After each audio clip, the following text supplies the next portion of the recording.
जैसा कि कल हमने श्वेत रुधिर कणिका एवं लाल रुधिर कणिकाओं का अध्ययन किया, आज हम पढ़ेंगे बिंबाणु के बारे में। बिंबाणु जो प्लाज्मा में पाए जाने वाले तीसरे प्रकार की कणिका होती है और मानव रक्त का एक महत्वपूर्ण अंग है। मानव रक्त के अंदर जो कणिकाओं के अंदर बिंबाणु का अत्यंत महत्वपूर्ण योगदान माना जाता है। बिंबाणु का जो कार्यकाल है वह लगभग 10 दिनों तक का पाया जाता है। 10 दिनों तक बिंबाणु की कोशिकाएं जीवित रहती है।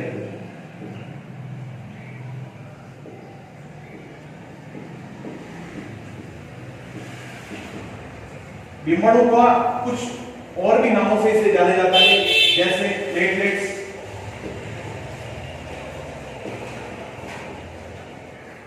थ्रोम्बोसाइट आदि।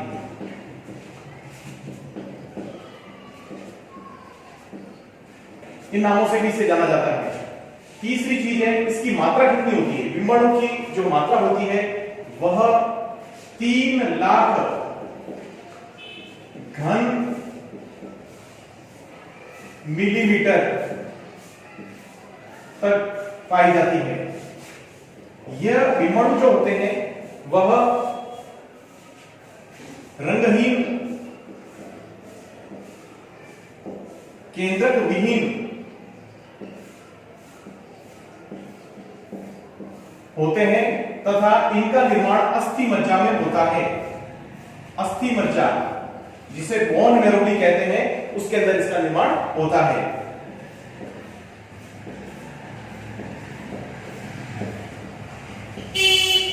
निर्माण होता है।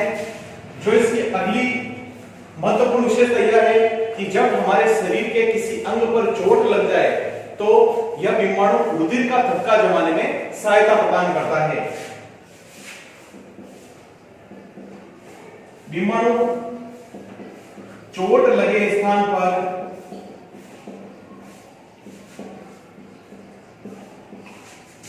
रुधिर का थक्का बनाने में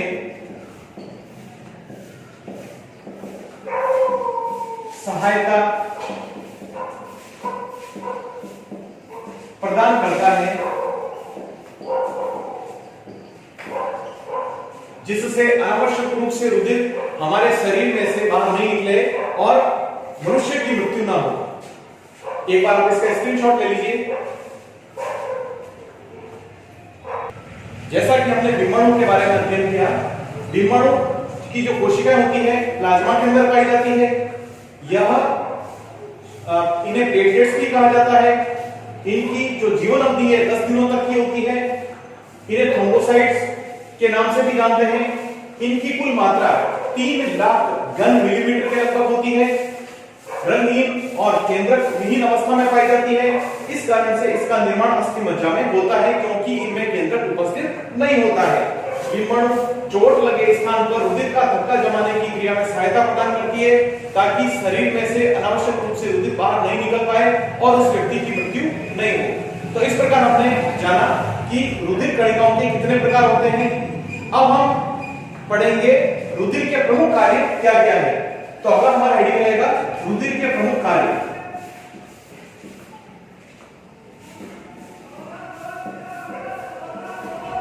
जैसा कि हम परिसंचरण के बारे में पढ़ रहे हैं, हमारे शरीर में परिसंचरण की एक महत्वपूर्ण इकाई है रक्त। रक्त का जो प्रमुख कार्य होता है, शरीर के विभिन्न भागों तक महत्वपूर्ण पदार्थों जैसे पोषक पदार्थों का, जैसे अवशिष्ट पदार्थों को निश्चित स्थानों तक पहुंचाना, हार्मोन एवं एंजाइम्स इत्यादि का परिवहन करना रक्त का प्रमुख कार्य माना जाता है।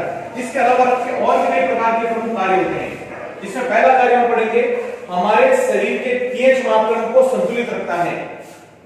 यह हमारे शरीर के पीएच मान को संतुलित रखता है। चूंकि रुधिर एक हल्का सा क्षारीय द्रव पदार्थ होता है, इसलिए यह हमारे शरीर के पीएच मान को भी नियंत्रित करने का कार्य करता है। सेकंड जो चीज है, रुधिर हमारे शरीर के तापक्रम को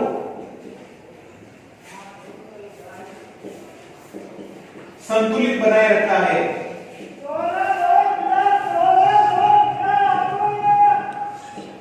संतुलित बनाए रखता है।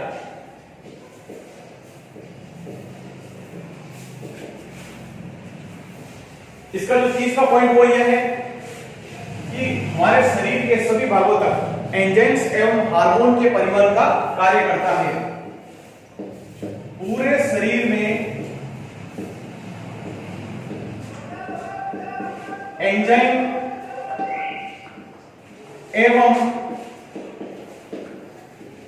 हार्मोन के परिवहन का कार्य करता है।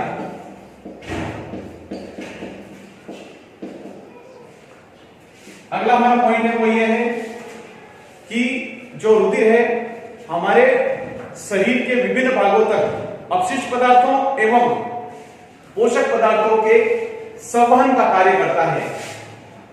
यह शरीर के विभिन्न भागों तक अपशिष्ट पदार्थों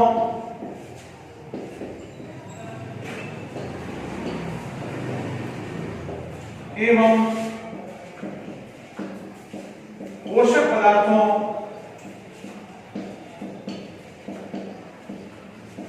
के परिवहन का कार्य करता है।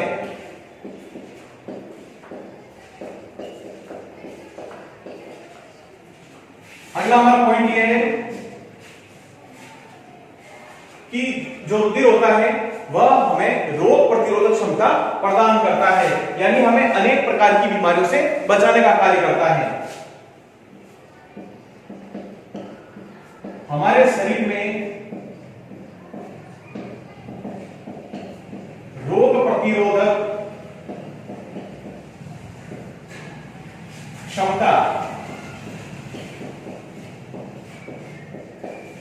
प्रदान करता है, यानी रोगों से लड़ने की क्षमता प्रदान करता है, विभिन्न प्रकार के पक्षीजनों से भी बचाता है। और अगला जो नेक्स्ट और अंतिम इसका जो कार्य है, चोट लगे स्थान से रुधिर स्त्राव को रोकता है। चोट लगे स्थान से रुधिर के स्त्राव को रोककर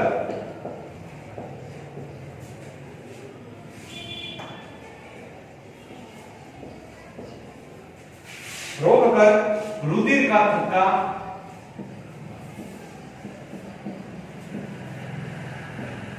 बनाने का प्रयास करता है।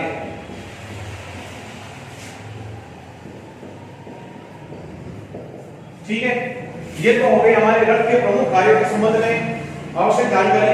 रुधिर के प्रमुख कार्य कौन कौन से होते हैं? यह हमारे शरीर के पीएच मान को संतुलित रखता है, तापमान को संतुलित बनाए रखने का कार्य करता है, पूरे शरीर में जो एंजाइम्स और हार्मोन है उसके परिवहन का कार्य रुधिर के माध्यम से किया जाता है।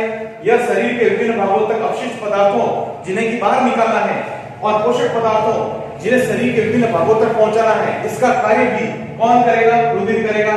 रोग प्रतिरोधक क्षमता प्रदान करने का कार्य, यानी विभिन्न प्रकार की बीमारियों से बचाने का कार्य भी रुधिर के माध्यम से ही किया जाएगा।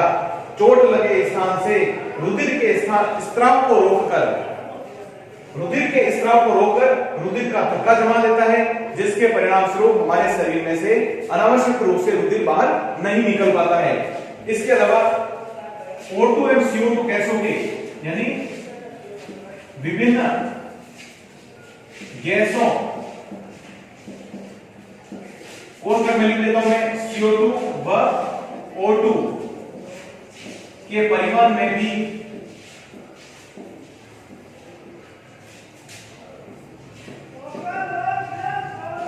रुधिर सहायक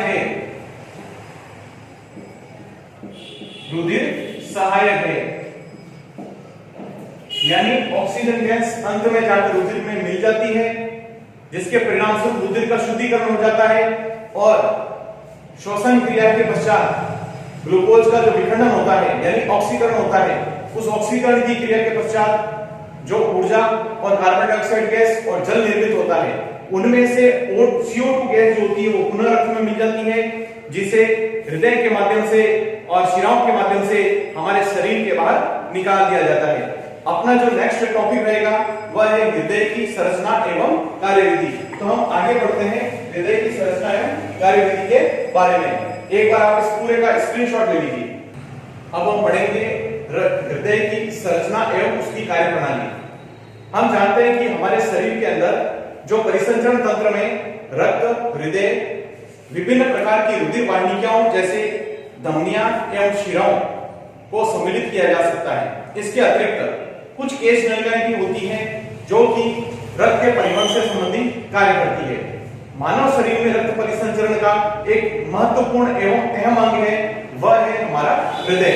तो मानव हृदय के बारे में कुछ जानकारी प्राप्त करेंगे। मानव हृदय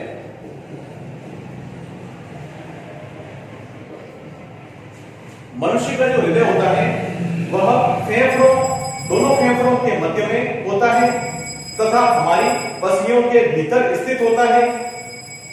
यह थोड़ा सा बाईं ओर स्थित होता है। हमारे हाथ की एक मुट्ठी के बराबर हृदय का आकार होता है। हमारा जो हृदय होता है वह जीवन भर लयबद्ध होकर के धड़कता रहता है। इसमें हृदय पेशियां पाई जाती है जो निरंतर फैलती एवं सिकुड़ती है। हमारा हृदय 4 प्रकोष्ठों में विभाजित रहता है, जिनमें 2 अलिंद एवं 2 निलय पाए जाते हैं, जिनमें 2 अलिंद और 2 निलय एक साथ फैलते एवं एक साथ सिकुड़ते हैं। यानी ऊपर के दोनों अलिंद और नीचे के दोनों निलय एक साथ फैलेंगे और एक साथ सिकुड़ेंगे।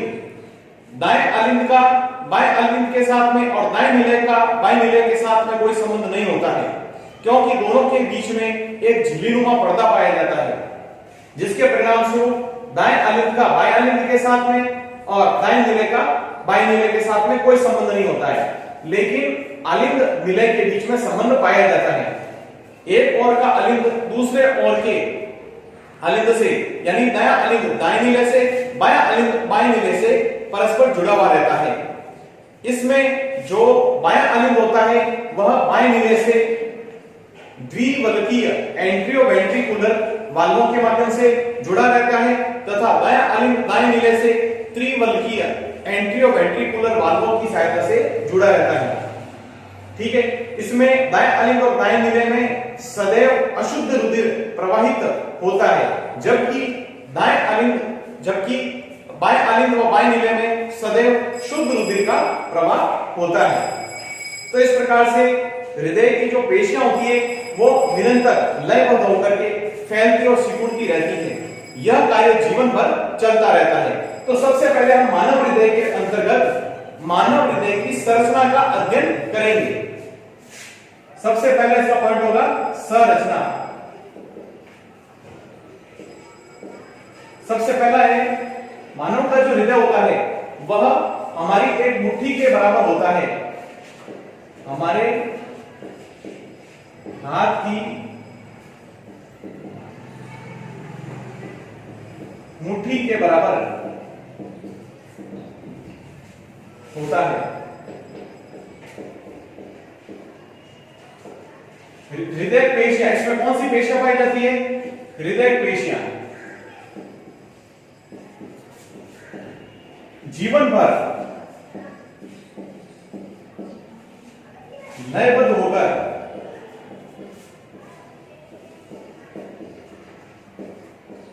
फैलती और सिकुड़ती को इस रूप में भी बोला जा सकता है कि वे संकुचित एवं शिथिल होती है। संकुचित एवं शिथिल होती है।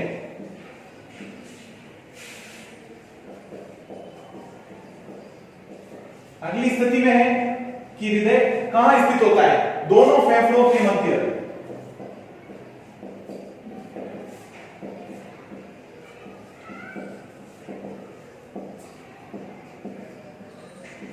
मध्य होता है और थोड़ी इसकी स्थिति बाईं ओर होती है। अगला हमारा जो पॉइंट है, हृदय का आकार प्रकार कैसा होता है। हमारा जो हृदय थोड़ा त्रिकोणाकार,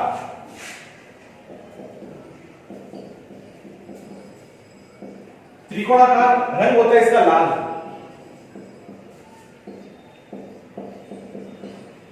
का होता है।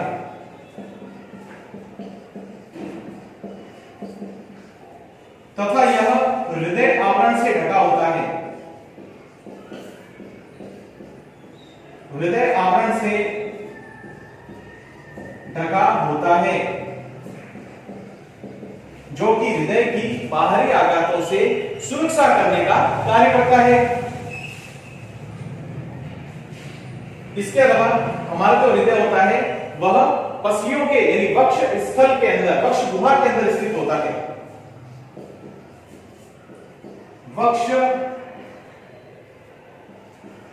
गुहा में स्थित होता है।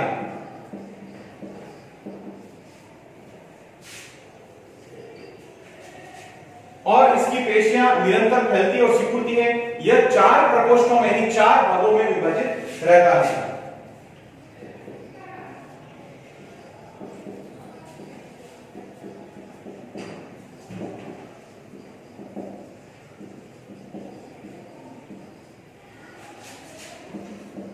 चार भागों में विभाजित रहता है।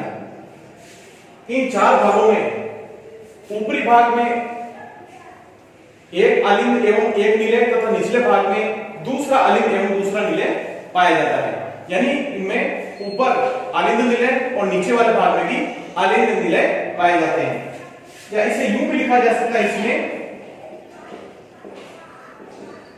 2 अलिंद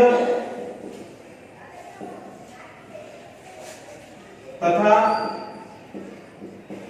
2 निलय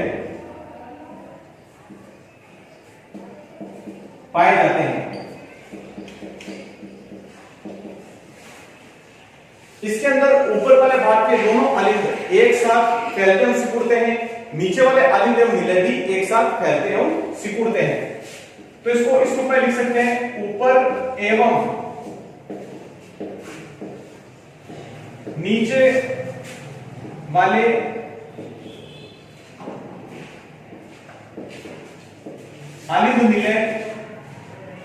अलिंद निलय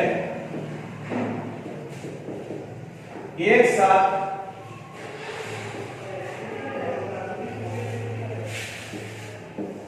फैलते एवं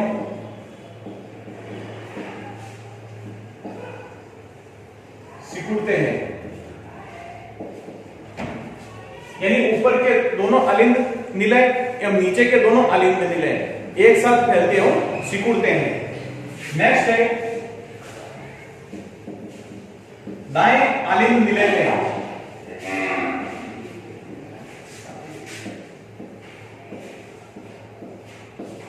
सदैव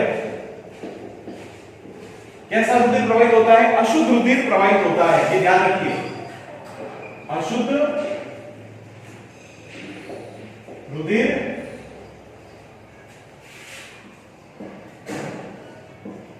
प्रवाहित होता है, जबकि बाएं अलिंद निलय में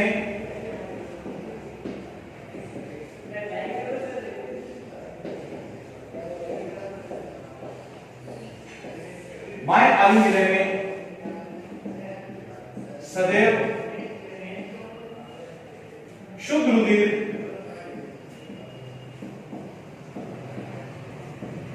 प्रवाहित होता है।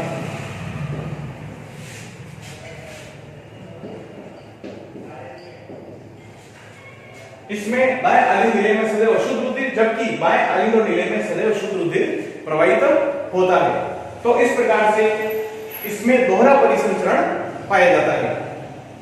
इसके बाद में हम अध्ययन करेंगे हृदय की कार्य प्रणाली के बारे में। हमारे जो हृदय की कार्य प्रणाली है वो थोड़ी सी जटिल होती है, इसके बारे में भी थोड़ी सी जानकारी प्राप्त कर लेते हैं।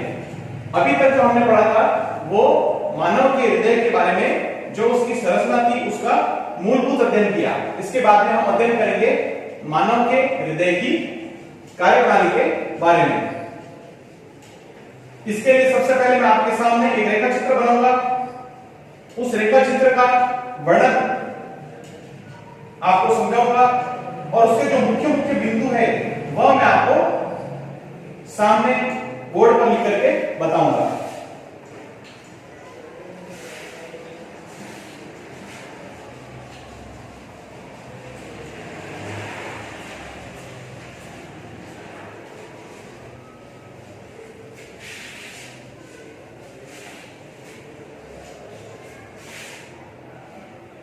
जैसे मैंने इसकी संरचना की रूपरेखा तैयार की है।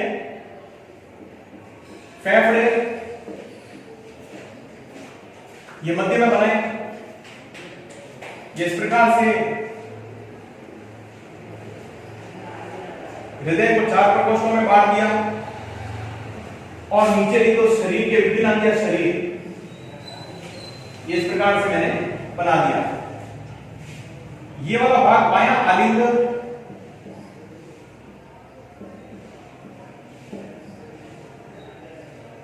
और ये बायां नीले है।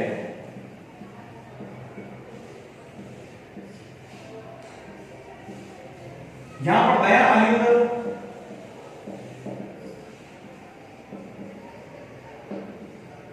और दायां नीले है।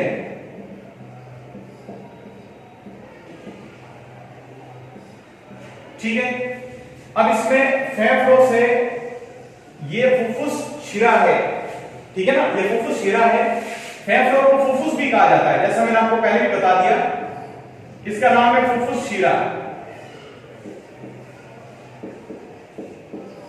और यहां से निकलेगी फुफ्फुस धमनी, सॉरी यहां से निकलेगी आपके महाधमनी,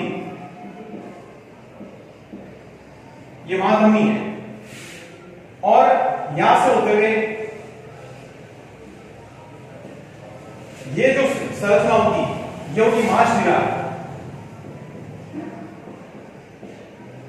और यहां से होते हुए ये जो भाग होगा ये होगी फुफ्फुस धमनी।